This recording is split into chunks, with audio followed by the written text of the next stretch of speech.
আজি মোৰ সোণালী মুৰ্গীৰ পোৱালিখিনিৰ 49 নম্বৰ দিন আৰু বৰ্তমান এতিয়া আবেলিৰ সময়। আবেলি দানা দি দিছিলোঁ, বাচনখিনি বদলাই দিছোঁ। আগতে প্লেট আছিলে, এতিয়া দানাৰ বাচন দিছোঁ প্ৰপাৰ, আৰু দানা শেষ কৰিছে। আৰু দানা দিয়াৰ পাছত পানী দি দিছোঁ, আৰু পানীত কোনো ধৰণৰ মেডিচিন নাই, এতিয়াও নাছিলে আৰু ৰাতিপুৱাও নাই। সুদা ঠাণ্ডা চাফা পানী, ৰাতিপুৱা লাহে লাহে ঠাণ্ডা পানী খুওৱা অভ্যাস কৰি আছোঁ।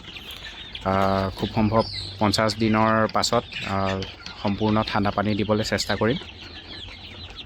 আৰু মেইন এতিয়া এটাই সমস্যা পাই আছোঁ, মুৰ্গীখিনিৰ ভিতৰত যথেষ্ট ৰাতি গেছ হৈ যায়। ভেণ্টিলেশ্যনৰ কাৰণে বেছিকৈ খুলিও দিব নোৱাৰোঁ, আৰু যিকণ খুলি দিছোঁ সেইকণেদি ইমান ভালদৰে গেছ ওলাই যাব নোৱাৰে। ৰাতিপুৱা হ'লেহে যি গেছখিনি ওলাই যাব পাৰে, আৰু ৰুমটোৰ জোখাৰে মুৰ্গী বেছি হৈছে, সেইটো কাৰণেও গেছটো বেছি হ'ব পাৰে। আৰু 2 এদিনৰ ভিতৰতে মানে 50 দিন পাৰ হোৱাৰ পিছত সুবিধা মিলাই পেলাই ইয়াৰ পৰা আধা মুৰ্গী এইটোৰ ওচৰতে এটা ৰুম আছে, লগতে লাগি আছে, তালৈ লৈ যাম। তেতিয়া আধা আধা হৈ যাব, তেতিয়া ইমান এটা মুৰ্গীখিনিৰ গেছ নহয় মুৰ্গীখিনিৰ ৰুমত আৰু তেতিয়া।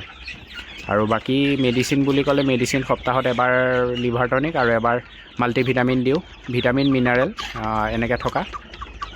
মানে সেইটো গ্ৰ'থ প্ৰমোটাৰ হিচাপেও কাম কৰে। সেনেকুৱা মেডিচিন ব্যৱহাৰ কৰোঁ যাতে মুৰ্গীখিনি ওজন ঠিকে থাকে। বাকী সপ্তাহত কোনো ধৰণৰ মেডিচিন নাই, খালি ধৰি লওক 15 দিন 20 দিন এনেকুৱা মূৰে মূৰে আদা নহৰু এনেকৈ দি থাকোঁ ৰাতিপুৱা বেলা। আৰু সেই যেতিয়া ব্যৱহাৰ কৰোঁ তেতিয়া কওঁৱেই সেই বিষয়ে।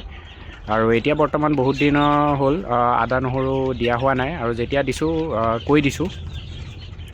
আৰু যদি ভিডিঅ' চাই পেলাই ভাল পাইছে তেন্তে চেনেলটো ছাবস্ক্ৰাইব কৰি ল'ব। আৰু আজি ভিডিঅ'টো ইমানখিনিতে সামৰণি মাৰিছোঁ, ধন্যবাদ।